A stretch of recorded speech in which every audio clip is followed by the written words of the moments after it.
The Trojan War. Now, before we get to the part about the war, let's get to the story of why the Greeks hated the Trojans. When Peleus was getting married to Thetis, a sea goddess, they didn't invite Eris, the goddess of discord, to the wedding. Because of this, she decided that she would crash the wedding. She stormed in and threw a golden apple onto a table and said, "The apple belongs to whoever is the fairest."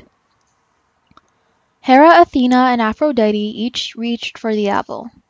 Zeus decided that Paris, Prince of Troy, who was apparently the most beautiful man alive, would act as the judge.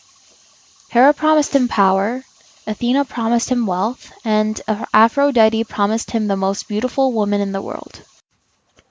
Paris chose Aphrodite, and she promised that Helen, wife of Menelaus, the king of Sparta, would be his wife.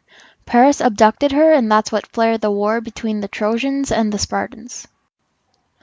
Troy had a long list of allies, and the Spartans took them out one by one, destroying Troy's economy. Although the city was weakened, they still couldn't do any damage to the city of Troy because of their defensive walls. They would just simply rain down arrows on their enemies.